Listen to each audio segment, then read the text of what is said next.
អ្នកទាំងអស់គ្នាដែលប្រើប្រាស់នៅកម្មវិធី AutoCAD អ្នកទាំងអស់គ្នាប្រហែលជាធ្លាប់ឃើញវីដេអូសតខ្លីៗបង្ហាញពី plugin មួយចំនួននៅតាមអ៊ីនធឺណិតពីរបៀបចាប់ dimension ម្ដងបានទាំងអស់ឬមួយក៏ trim បានទាំងអស់ឬមួយក៏ចាប់ប្អួយចាប់ទ្វេអីចូលបានអូតូហ្មងណាអ្នកទាំងអស់គ្នាប្រកាសជាធ្លាប់ឃើញអញ្ចឹងplugin នេះគឺខ្ញុំបានមកពីអ៊ីនធឺណិតទេហើយបើសិនបើអ្នកទាំងអស់គ្នាអត់ដឹងថាតើ download នៅណាទេអ្នកទាំងអស់គ្នាអាច join ទៅ channel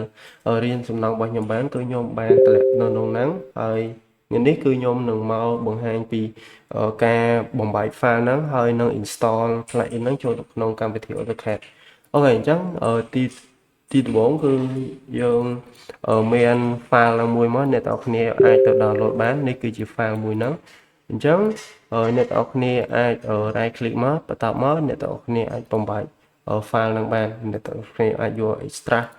all មកហើយយើងទៅរកកន្លែងដាក់សម្រាប់ទុក file ហ្នឹងឥឡូវខ្ញុំទុកនៅ data C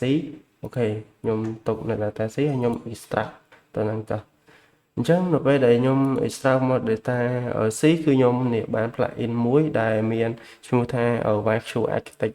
អញ្ចឹងអ្នកនរគ្នាចូលទៅក្នុងហ្នឹងវាមានSYS អញ្ចឹងdouble click ទៅមាន plugin ច្រើននៅក្នុងហ្នឹងអញ្ចឹងបន្ទាប់ពីអ្នកនរគ្នាបំបែករួចហើយអ្នកនរគ្នាបើកនៅកម្មវិធី AutoCAD របស់អ្នកនរគ្នាមកបន្ទាប់មកអ្នកនរគ្នាចូលទៅកន្លែង option VOP មកហើយ enter អញ្ចឹងនៅកន្លែង option នេះអ្នកនរគ្នាអាច add បន្ថែមជាមួយនឹង hack ជាមួយនឹង plugin យើងច្រើននៅក្នុងនេះបានអញ្ចឹងនៅកន្លែង support file search path នេះ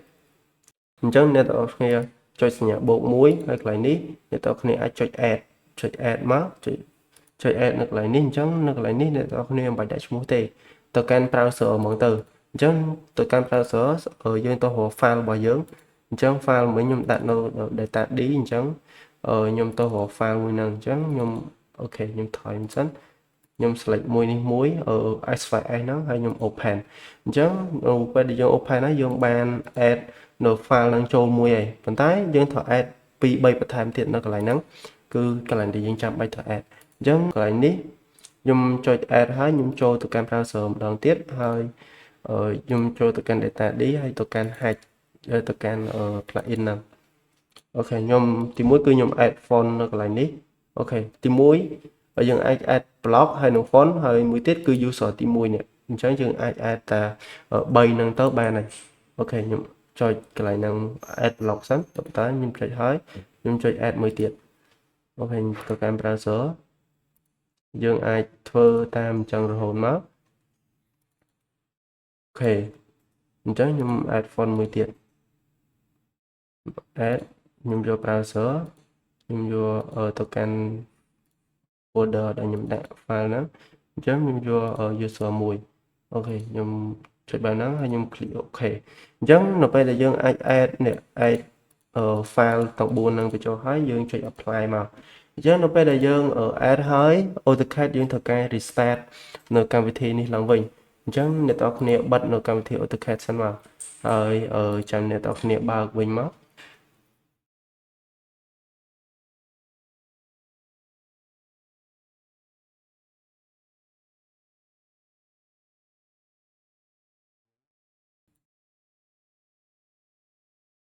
អូខេអញ្ចឹងនៅពេលដែលយើង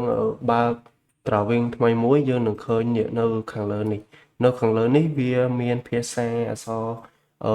ឡើងសញ្ញាសួរបែបហ្នឹងអញ្ចឹងយើងទៅដូរដាក់អង់គ្លេសយើងអញ្ចឹងដើម្បីដូរដាក់អង់គ្លេសយើងចុចលើវាមួយមកបន្តមកយកពាក្យលើគេនេះបន្តមកទៀតគឺយើងយកលើគេទៀតអញ្ចឹងកន្លែងដែលយើងត្រូវដូរយើងមកដូរនៅកន្លែង note នេះកន្លែង language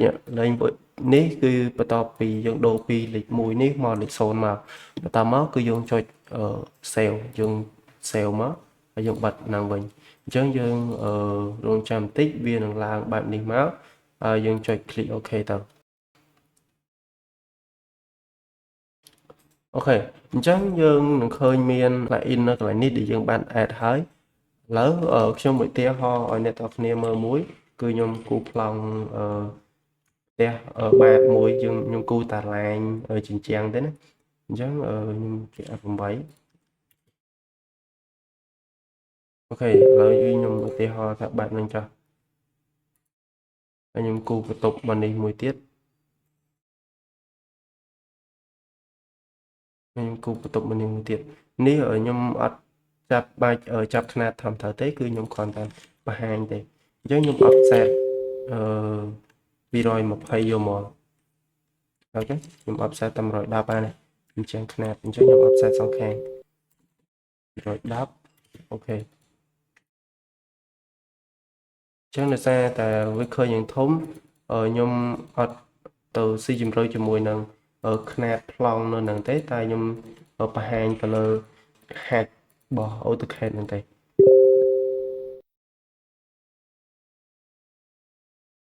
ខ្ញុំជាប់នេះមួយសិន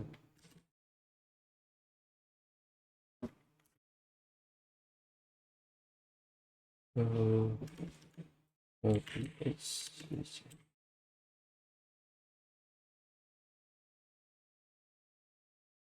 អូខេជាប់នេះមួយ